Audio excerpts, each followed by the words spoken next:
اگر اس وقت وہ نوجوان جتنی عاجزی زاری کر رہا تھا، فریاد کر رہا تھا، وہ ساری زمین کے گناہگاروں کی معافی کے بارے میں بات کرتا، لَوَهَبْتُهُمْ لَهُ لِذُلِّ غُرْبَتِهِ، میں اس کی دعا کو قبول کر کے ساری دنیا کے گناہگاروں کو معاف کر دیتا۔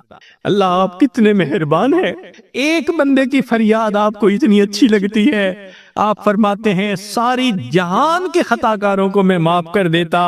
اللہ تعالیٰ آگے فرماتے ہیں یا موسیٰ انا کہف الغریب، جس پردیسی کا کوئی وطن نہیں ہوتا اس کی جائے پناہ میں ہوتا ہوں، وحبیبہ، جس کا کوئی دوست نہیں ہوتا اس کا دوست میں ہوتا ہوں، وطبیبہ، جس کا پرسان حال کوئی نہیں ہوتا اس کا پرسان حال میں ہوتا ہوں، وراحمہ، اور جس پر ترس کھانے والا کوئی نہیں ہوتا اس پر ترس کھانے والا میں پروردگار ہوتا ہوں۔ جب پروردگار اتنے مہربان ہیں۔ الحمدللہ وکفا علی عبادہ الذین اصطفی، اما بعد، اعوذ باللہ من الشیطان الرجیم، بسم اللہ الرحمن الرحیم، یا ایہا الذین آمنوا توبوا الی اللہ توبۃ نصوحا، سبحان ربک رب العزۃ عما یصفون، وسلام علی المرسلین والحمد للہ رب العالمین۔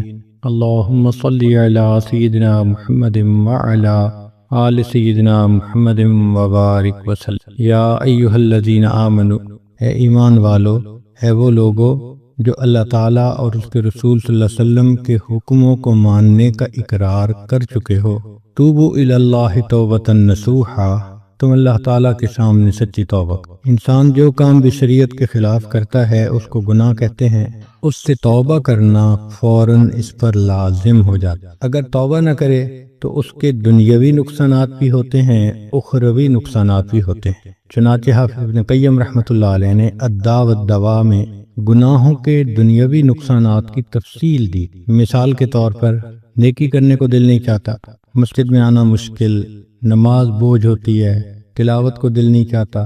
ہم نے حافظ قرآن بچوں کو دیکھا کہ اگر وہ رستے سے ہٹتے ہیں تو ان کو فقط ناظرہ پڑھنے کی بھی توفیق نہیں ہوتی۔ دعا دیکھو تو مانگنے کو دل نہیں چاہتا، 10 سیکنڈ کی دعا اور 15 سیکنڈ کی دعا۔ تو نیک محفلوں سے دل گھبرانا، نیکی کرنے کو جی نہ چاہنا، یہ ساری گناہوں کی نحوستیں ہوتی۔ ایک اور اثر گناہوں کا یہ ہوتا ہے کہ دل بے چین ہوتا۔ چنانچہ انسان کے پاس جتنا مال ہو، جیسا چاہے کھائے، جیسا چاہے پیے، جہاں چاہے سوئے، دل پریشان، دل پریشان، ایسے لگتا ہے کہ خوشیاں روٹھ گئی ہیں۔ ڈپریشن کی کیفیت ہوتی ہے۔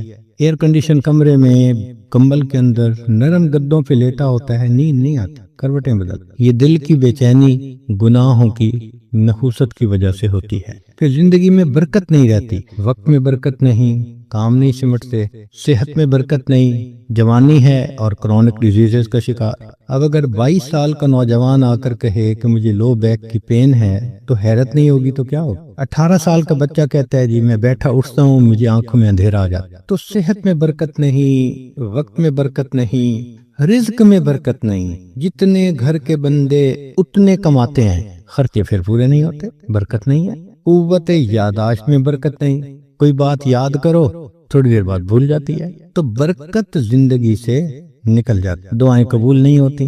پھر کہتے ہیں جی کہ اللہ تعالیٰ تو ہماری سنتا ہی نہیں۔ بَإِنَّ رَبِّي لَسَمِيعُ الدُّعَاء، بے شک میرا رب دعا کو سنتا ہے، مگر قبول کرنا نہ کرنا یہ اس کا اختیار ہے۔ ہم بھی تو گھروں میں ایسے ہی کرتے ہیں، جو بچہ اچھی بات مانتا ہو، فرما بردار ہو، نیک ہو، ماں باپ کا دل خوش کرے، وہ آدھی بات کرے ہم پوری کر دیتے ہیں، اور جو بچہ دل دکھائے، نافرمان ہو، اس کی سنی انسنی کر دیتے ہیں۔ تو اللہ تعالیٰ بھی نافرمان بندے کی سنی انسنی کر دیتے، ورنہ تو ہم روز نماز میں کہتے ہیں سمع اللہ لمن حمدہ، تو اللہ تعالیٰ پھر دعائیں قبول نہیں فرماتا، نعمتوں میں زوال آ جاتا، عزتوں میں سے ذلت کے نقشے نکل آتے ہیں، اولاد نافرمان بن جاتی ہے۔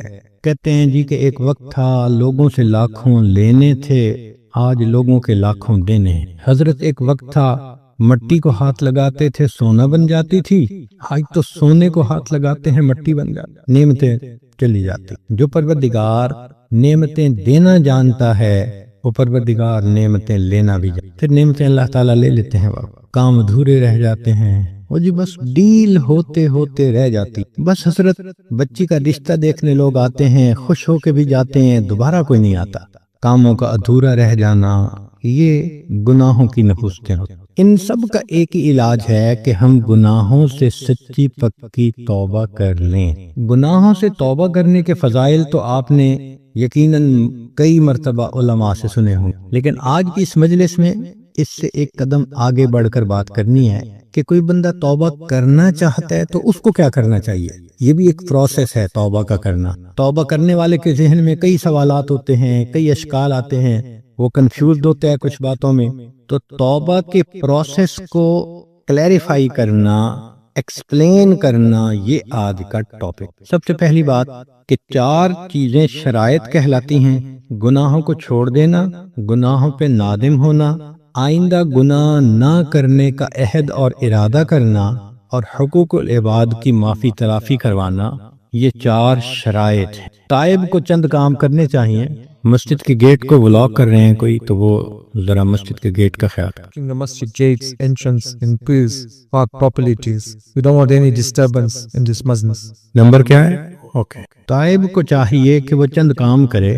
پہلی بات کہ توبہ اللہ کی رضا کی نیت سے کرے۔ کئی دفعہ نیت اور ہوتی ہے تو وہ توبہ نہیں کہلاتی۔ مثلا ایک بندہ کہتا ہے میں نے اب یہ گناہ نہیں کرنا، بڑی بدنامی ہوتی، تو اگر بدنامی کے ڈر سے گناہ چھوڑا، یہ توبہ نہیں کہلائے۔ ایک آدمی کہتا ہے میں بالکل چوری نہیں کروں گا، پولیس پکڑ لیتی ہے، اس کو توبہ نہیں کہیں گے۔ ایک آدمی کہتا ہے میں آئندہ جوا نہیں کھیلوں گا، بڑا نقصان ہوتا ہے، یہ توبہ نہیں کہلائے۔ توبہ کہتے ہیں کہ جب اللہ رب العزت کی عظمت کی وجہ سے انسان اللہ کے خوف کی وجہ سے گناہوں کو چھوڑے، یا کسی بندے کے لیے گناہ کا چانس ہی نہیں رہا، وہ کہے جی میں نے وہ گناہ چھوڑ دیا، تو اب وہ توبہ نہیں کہلائے گی۔ قدرت ہے پھر نہیں کرتا تب توبہ کہلائے گی۔ تو تائب کو چند کام کرنے چاہیے۔ سب سے پہلے کہ برے دوستوں سے جدائی اختیار، یہ سب سے پہلا کام ہے اور اہم کام ہے۔ اگر ایک گندی نالی کے اندر کوئی ہیرا موتی پڑا ہو، آپ اس کے اوپر 5-10 جگ پانی کے ڈال دیں، وہ پھر گندے کا گندا،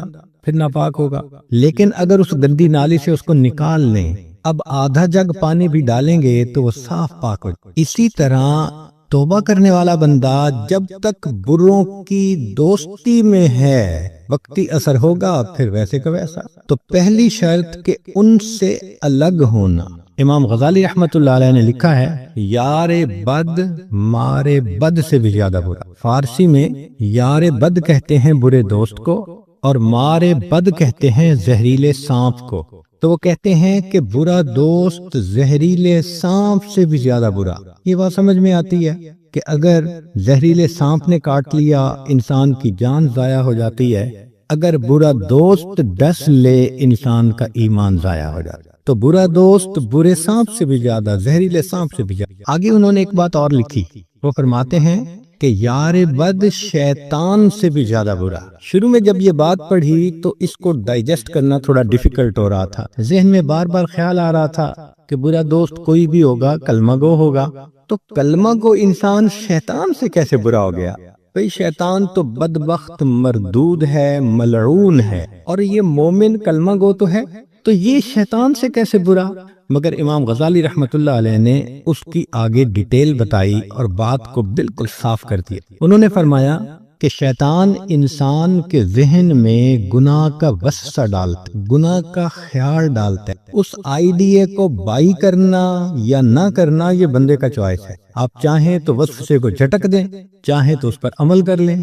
شیطان فورس نہیں کر سکتا، وہ صرف آئیڈیا دیتا ہے، میسج بھیجتا ہے۔ اب اس پر عمل کریں نہ کریں یہ اپنا اختیار ہے۔ مگر جو برا دوست ہوتا ہے وہ صرف دماغ میں گناہ کا خیال ہی نہیں ڈالتا، بندے کا بازو پکڑ کر اس سے گناہ کا ارتکاب کروا دیتا ہے۔ تو معلوم ہوا کہ برا دوست شیطان سے۔ اور عجیب بات ہے کہ ہم روزانہ اللہ تعالیٰ سے وعدہ کرتے ہیں کہ اے اللہ ہم نے بروں کی دوستی کو چھوڑ دیا، باوضو ہو کر حالت نماز میں اللہ سے روز وعدہ کرتے ہیں، روز دن میں توڑتے ہیں۔ وتر کی نماز میں ہم کیا پڑھتے ہیں؟ وَنَخْلَعُ وَنَتْرُكُ مَن يَفْجُرُ،